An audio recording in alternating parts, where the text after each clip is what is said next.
예수님은 오늘 본문을 통해서 어떤 사람들이 하나님의 아들이라고 일컬음을 받게 될 것인지 말씀해 주고 계십니다. 구절을 다시 한번 보면 화평하게 하는 자는 복이 있나니 그들이 하나님의 아들이라 일컬음을 받을 것이다 라고 명확하게 말씀하십니다. 바로 화평하게 하는 자, 이것을 NIV 성경에 보면 말 그대로 피스메이커라고 이렇게 번역이 되어 있습니다. 바로 피스메이커가 하나님의 아들이라고 일컬음을 받게 될 거라는 것입니다. 가는 곳마다 갈등과 분열과 다툼을 봉합하고 화해하고 용서하고 하나 되게 하는 그 사람들이 세상 사람들로부터도 하나님의 아들들이라고 일컬음을 받게 될 거라는 것입니다. 하나님은 화평을 사랑하십니다. 또한 예수님은 평화의 왕이십니다. 창세기 1장 26절을 보면 하나님이 사람을 만드시기 전에 이런 말씀을 하셨습니다. 하나님이 이르시되 우리의 형상을 따라 우리의 모양대로 우리가 사람을 만들고 라고 말씀을 하시는데, 여기서 하나님은 1인칭 복수인 우리라는 단어를 사용하십니다. 하나님은 왜 우리라고 하셨을까? 이 부분에 대해서 어느 신학자가 굉장히 재미있는 해석을 해 놓았습니다. 하나님은 유아 독존으로 만족하지 않으시고 서로 사랑하는 관계 속에서 아름다운 교제를 나누며 살기를 기뻐하시는 인격자라는 것을 우리라는 말 속에 표현하셨다는 것입니다. 정말로 일리 있는 해석 아닙니까?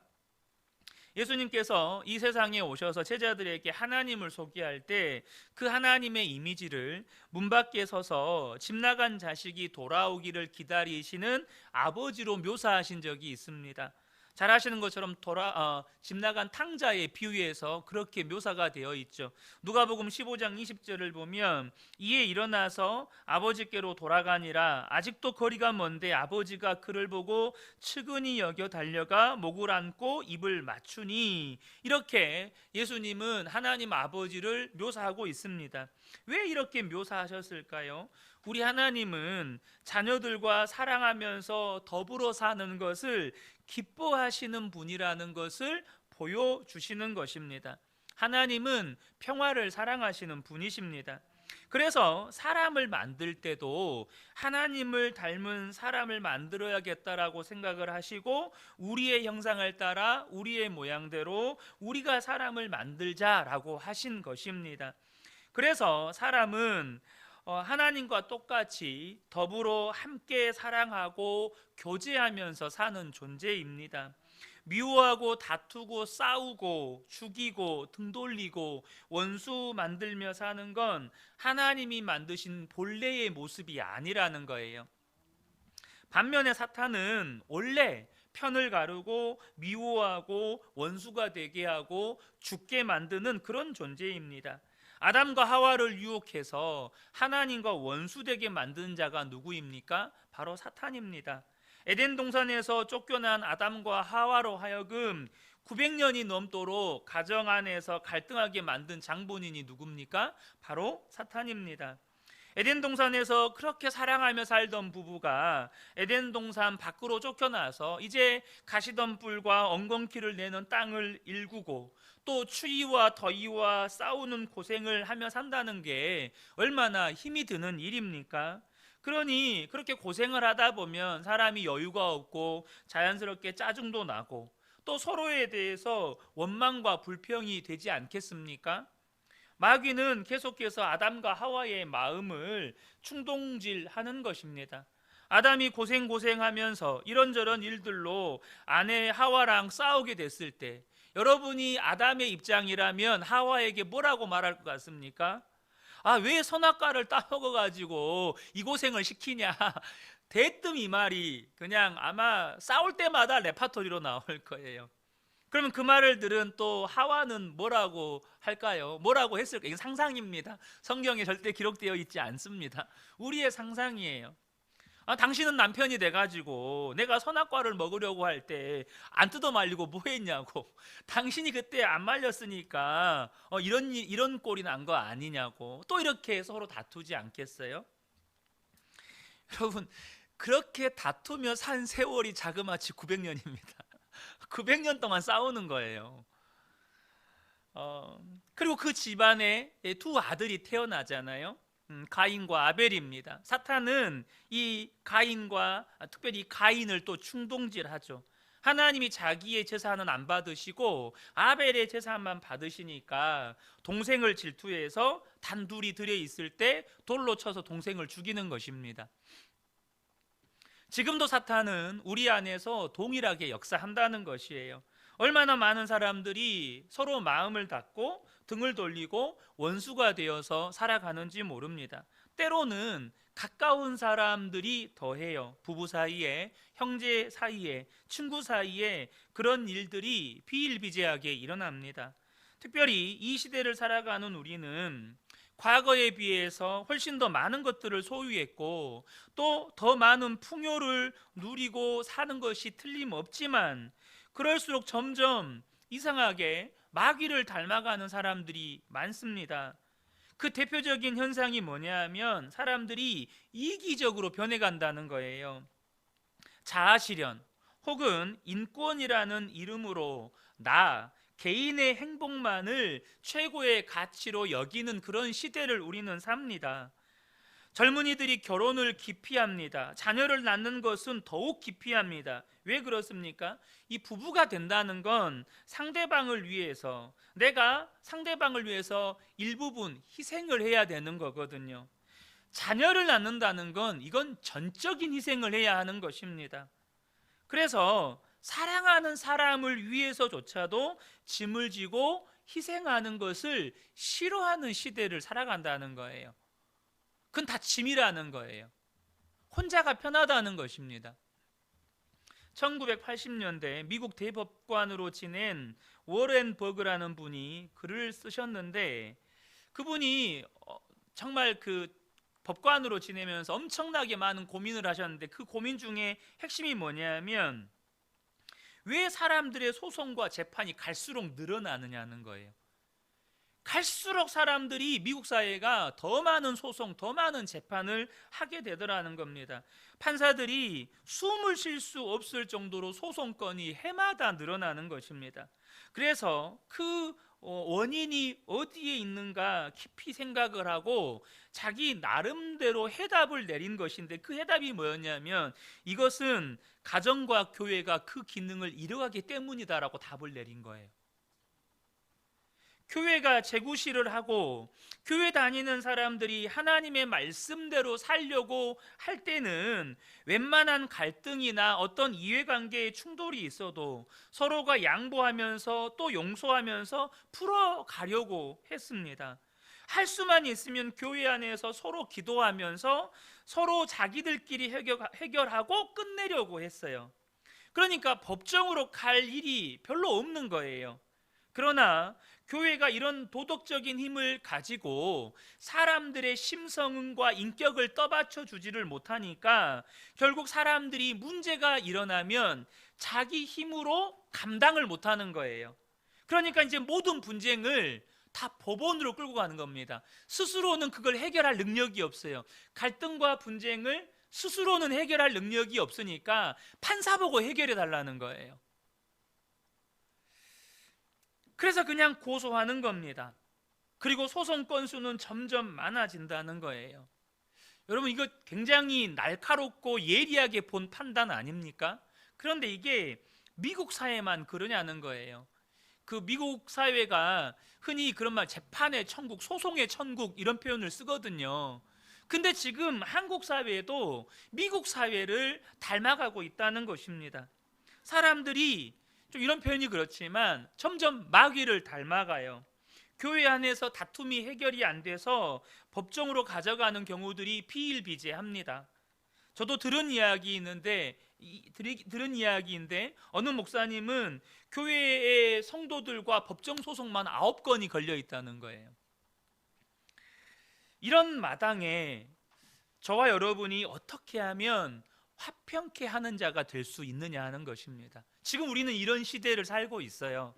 이런 시대 속에서 어떻게 하면 우리가 화평케 하는 자로 살아갈 수 있는지 이 질문에 대해서 우리가 깊이 생각하고 성경에서 답을 찾아야 합니다.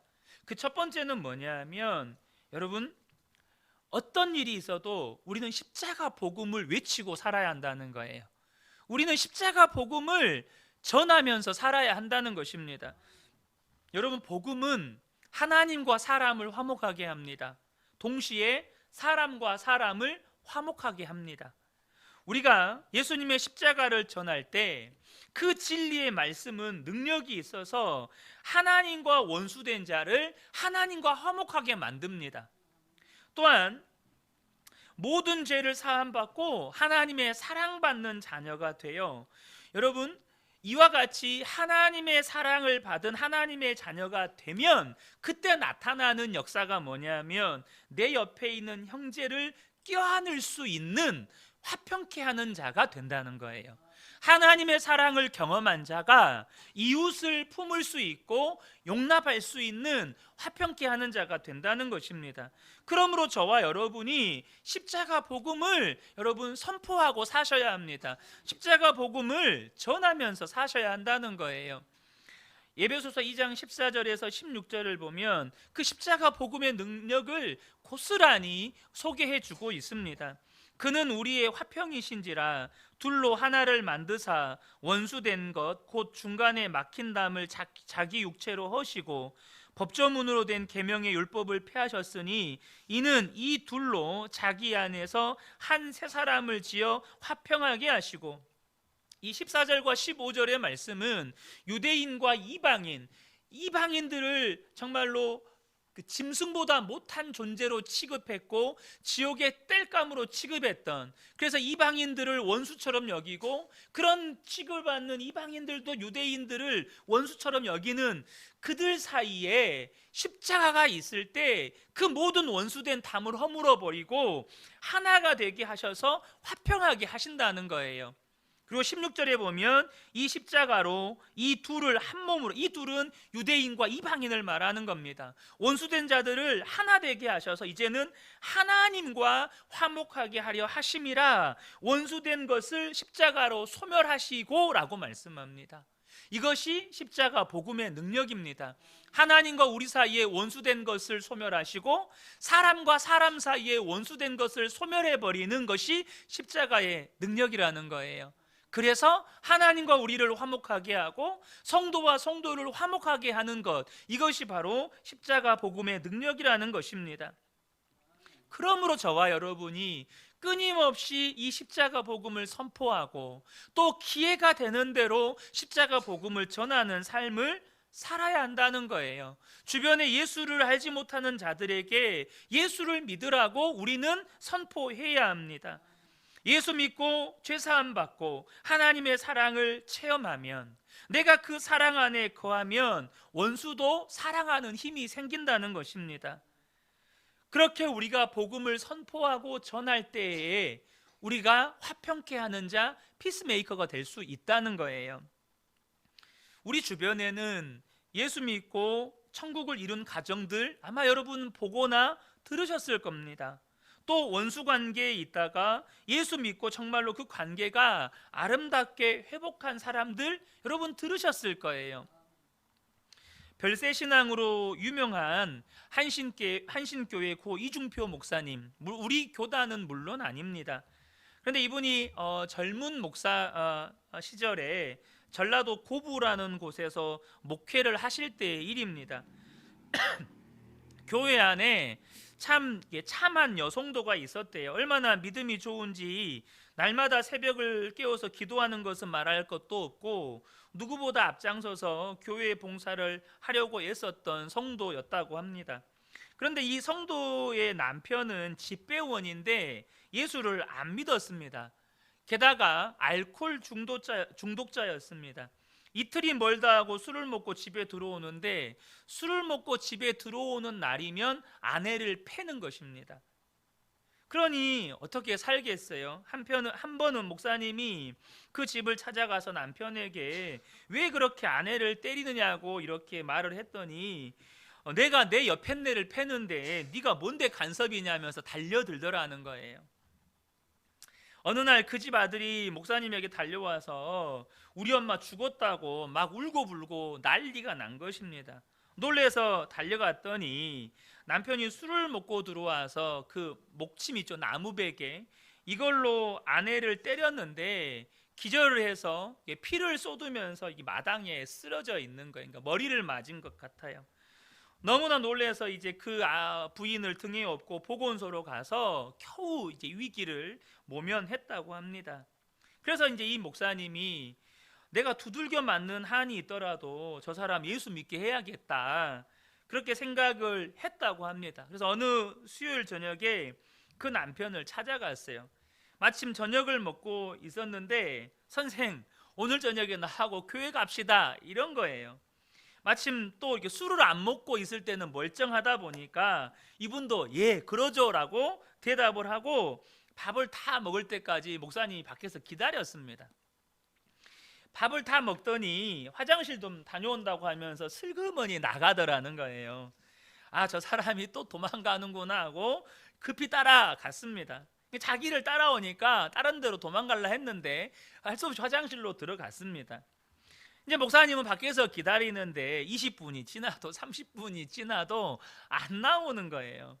이제 교회에서는, 시골 교회는 예배전에 이렇게 종을 치잖아요. 그러니까 예배전 종이 이미 이제 울리고 있는 상황이에요.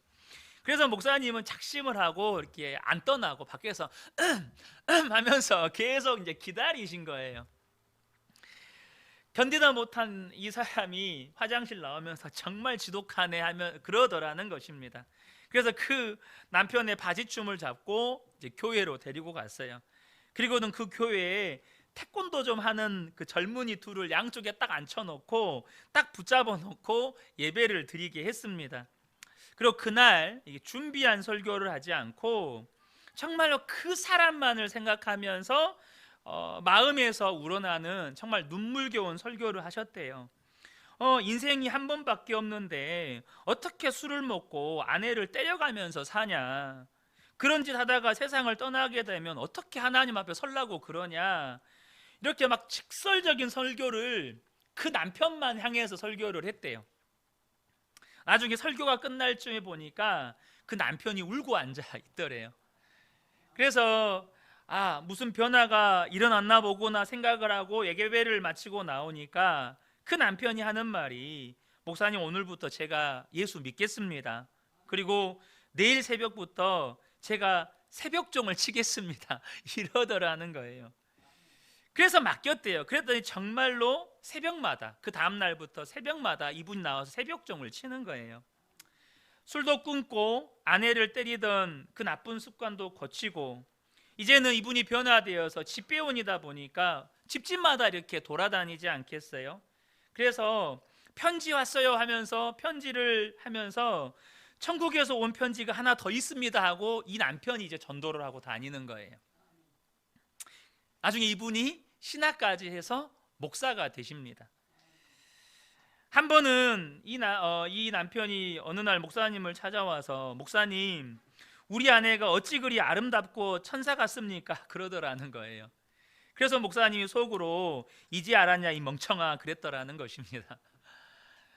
여러분, 하나님을 진짜 믿으면 십자가 복음이 그 가정 가운데 온전히 부어지게 되면 반드시 그 가정 안에 평화가 임하게 됩니다.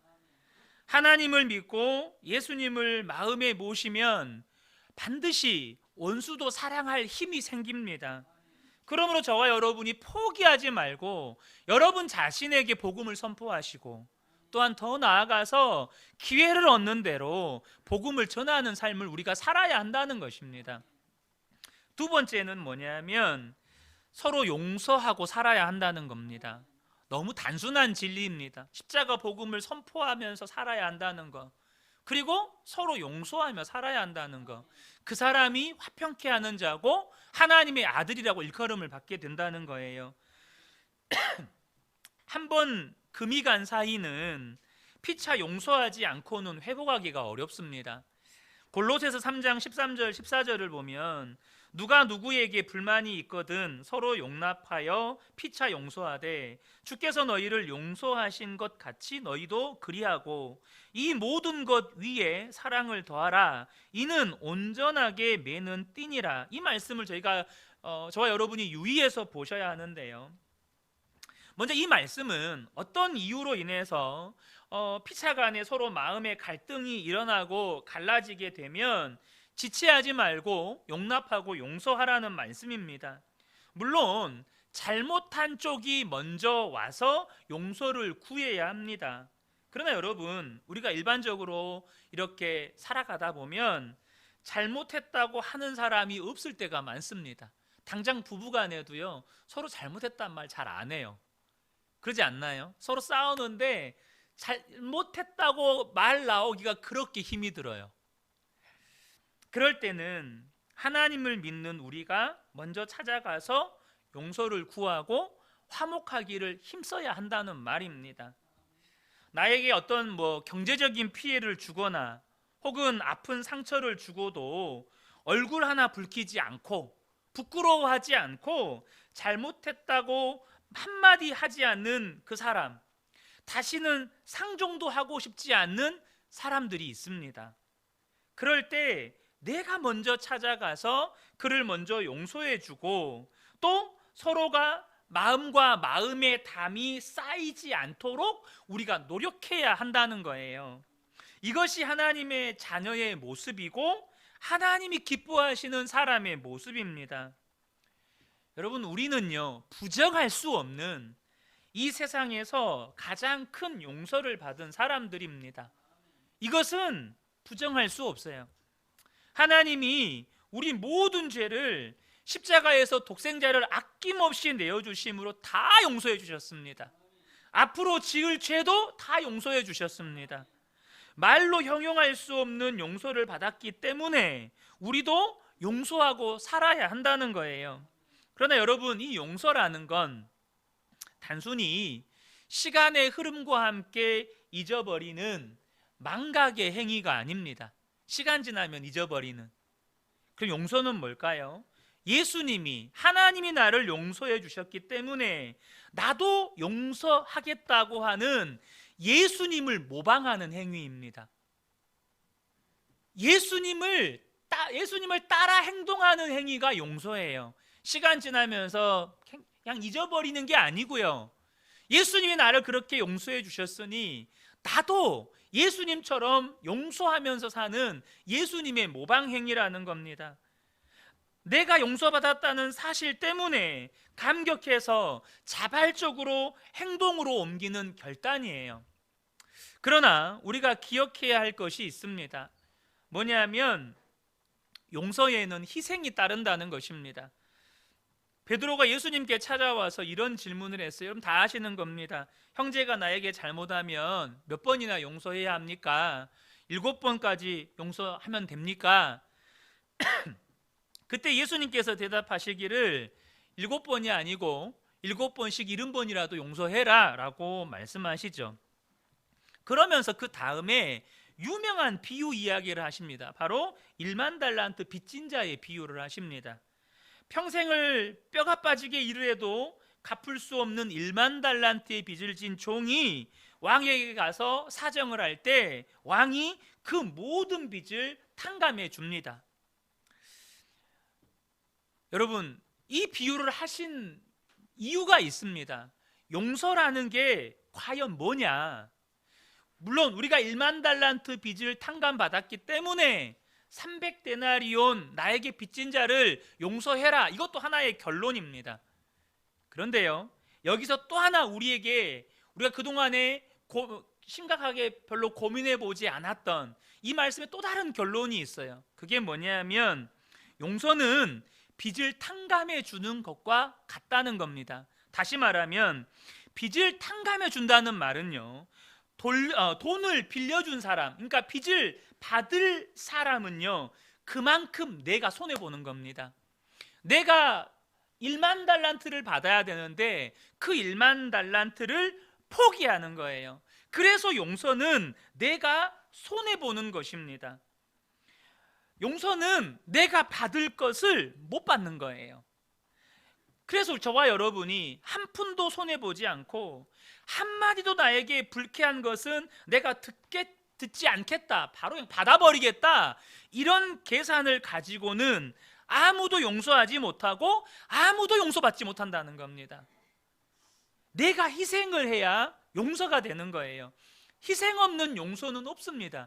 예수님께서 십자가에서 죽으셔야만 우리의 죄가 용서를 받는 것처럼 하나님 입장에선 독생자가 죽어야만 우리의 죄가 용서를 받는 것처럼 우리 또한 손해를 봐야, 내가 희생이 되어야 용서할 수 있고 용서받을 수 있다는 것입니다.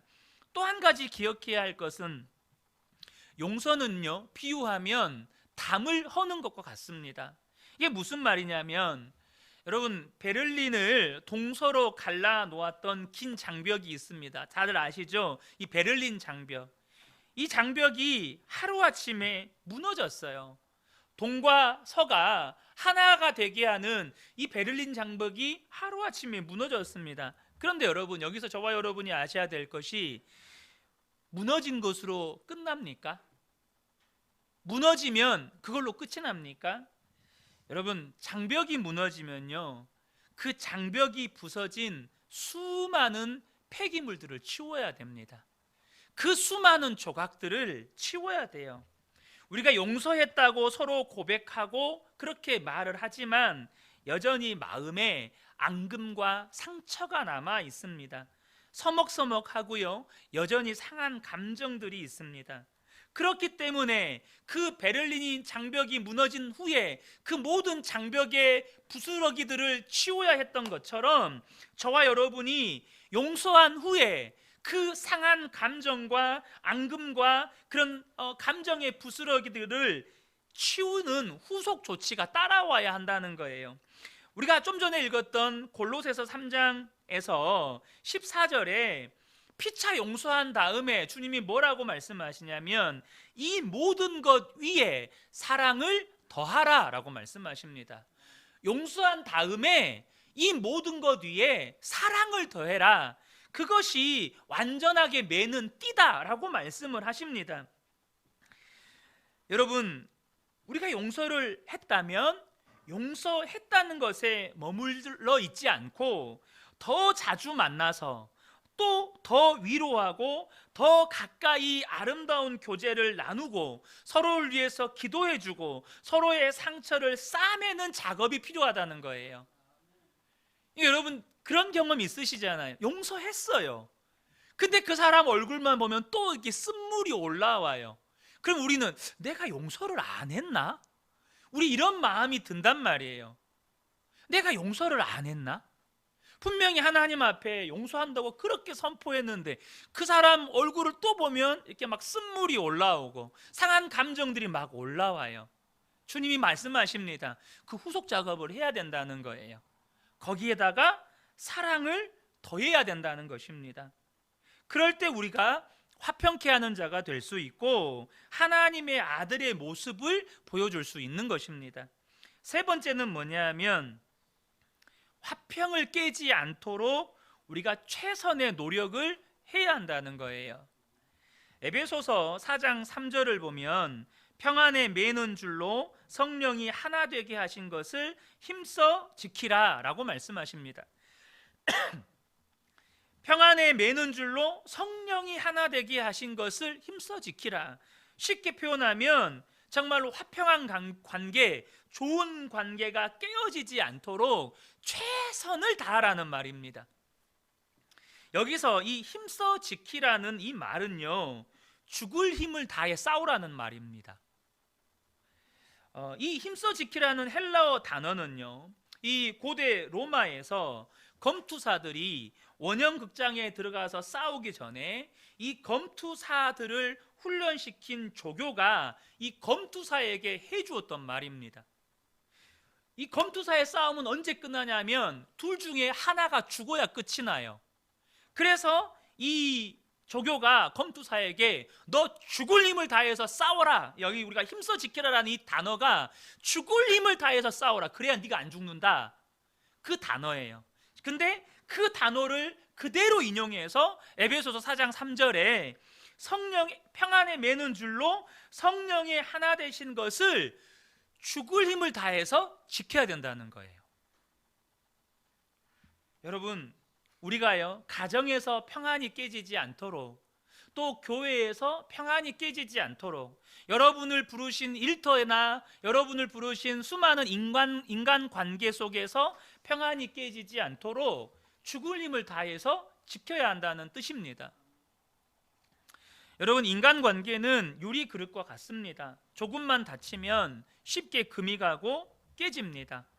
한 몸이라는 부부 사이도 우리는 믿을 수 없다는 것을 이미 경험적으로 알고 있습니다. 우정을 쌓는 데는 수십 년이 걸리지만 그것을 무너뜨린 데는 1분이면 족하다는 말도 있습니다. 그러므로 저와 여러분이 정말로 정성을 다해서 이것이 깨지지 않도록 지키려고 노력을 해야 한다는 거예요. 이 노력이 없으면 우리는 화평케 하는 자가 될 수 없다는 것입니다. 마태복음 5장 23절 이하로 보면 이런 말씀이 있어요. 내가 형제에게 상처를 주고 마음을 상하게 하는 말을 했어요. 그런데 예배를 드리다가 그 형제에게 했던 말이 생각이 나는 거예요. 그때 예수님께서는 어떻게 말씀하셨습니까? 너 끝까지 목숨 다해서 예배해라, 이렇게 말씀하셨나요? 그러지 않으셨습니다. 그 예배를 중단하고 그 형제에게 찾아가서 잘못했다고 사과하고 용서받고 화목하고 돌아와서 예배 드리라고 하셨습니다. 왜 그렇습니까?